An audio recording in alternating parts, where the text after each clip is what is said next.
Hosting of the World Economic Forum in East Asia showcases the gains of the country for 3 years under the Aquino administration. Delegates from all over the world, from the heads of state, business and economic leaders, the foreign press, and people's organizations have converged in Manila to witness the emergence of the Philippines as one of the best performing economies in Asia. Joining us tonight here on NewsLife is Mr. John Forbes, Senior Advisor of the American Chambers of Commerce in the Philippines. Good evening, sir, and welcome to NewsLife. Thanks, Kathy. It's good to be back again here. Sir, to start us off, how significant is the Philippines hosting of the World Economic Forum on East Asia?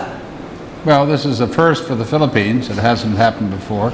And to have 600 prominent business and government leaders coming from around Asia and elsewhere in developed countries, they will see what is happening here. They're not coming just because of the Philippines. They're discussing all sorts of global issues, but the fact that it's taking place here casts a lot of attention on the Philippines. Major news networks, CNN, BBC, Fox, CNBC, Al Jazeera and the like are all running shows. Anybody that watches cable will see that every day, and that's reaching an audience of hundreds of millions of people today, showing changes in the Philippines, but also showing the continuing challenges that this country of 100 million people faces to make life better for every Filipino.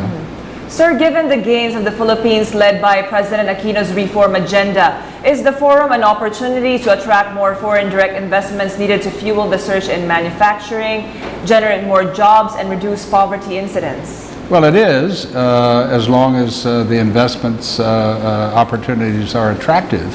There have to be specific opportunities, and it's striking that last year, while the Philippines got $4 billion, twice what it got 2 years before, Malaysia got $11 billion. So everyone agrees that the Philippines is underperforming in terms of getting FDI, but there's a trend upwards, and with a lot more hard work, fixing infrastructure, as Mr. Luce emphasized on this program a little bit earlier, and opening up mining to responsible mining, and reforming the agribusiness sector. There's a lot of work yet to be done, and we hope that this administration will leave a legacy that is very, very broad. I'm confident it will. Sir, given the things that you just said, do you think that programs are already currently in place to achieve those? Not yet enough. They're never in place anywhere. Their infrastructure is not in place, definitely not. The airport is congested, the Port of Manila is congested. We have this occasion for a truck ban.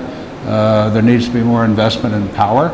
The price of power is too high. I would encourage, particularly since you're interested in manufacturing, that low-cost, labor-intensive manufacturing be emphasized, because it produces many, many jobs, and that it be emphasized in the areas, provinces that are poorer than here we are in the wealthiest area right around the capital. And that will require subsidy for wages, extending apprenticeships, logistics, and the business groups have just advocated removing the VAT on power for domestic manufacturing. So I think that should be looked at, because we've advocated in 20 business groups how to create 4 million new jobs over a period of 10 years. Sir, now let's look at the positive side of the Philippine economy. What do you think are the major gains of our economy? Well, the gains are obviously getting a higher growth. Given the intention and the desire of having inclusive growth, it's been emphasized by leading economists and by the head of NEDA, the necessity of having 8-9% GDP growth over a period of a decade or so. It has to be sustained. So that's a major gain. You've started it. It needs to be sustained.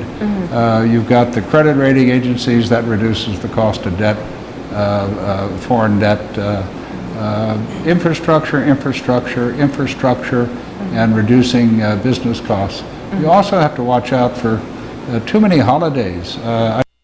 sore point about this, but they need to be rationalized because Vietnam has half as many. The other countries subsidize power costs. We have to take that into consideration.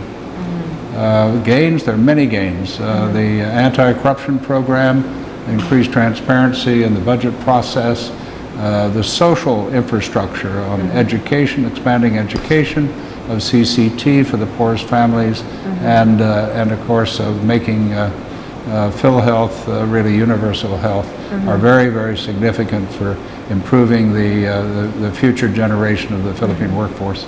Sir, the Foreign Chambers of Commerce has been advocating amendments to the economic provisions of the Constitution. How will this enhance the country's competitiveness? Well, anything that opens up restricted sectors increases investment and competition. I emphasize competition because competition will benefit the average Filipino by improving technology and bringing down costs. Particularly in the area, say, of public utilities, you've gotten to a point where you only have 2 telecommunications companies, even with 5 or 6, when the reform was initiated in the Ramos administration. And an area such as broadband, we all recognize we're one of the slowest of the major economies in the region. So I think if you could take some of the public utilities, you don't even need to change the Constitution to do this, but to amend the Public Services Act. It's almost 80 years old, and it's time that it be looked at to open up some of the sectors. Land is emphasized a lot, but other countries don't open up land. Long leases, longer than 50 years right now, could be done. But the important thing about the proposal that is in the House right now is that in the future it will enable the Congress to make decisions on each and every restriction in the Constitution in the national interest of the country, which cannot be done right now.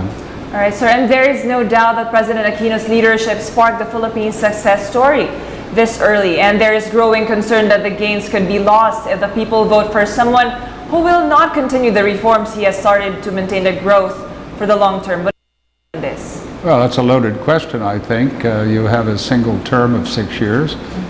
We've watched in the past some unexpected things happened in different elections going all the way back to the time of President Quezon, who died in exile, and his vice president became president. Or even the election of the current president was unexpected, could not be predicted in say 2009. So I think you have stability, unlike some of the other countries of the region, Thailand, for example, right now, which is very positive.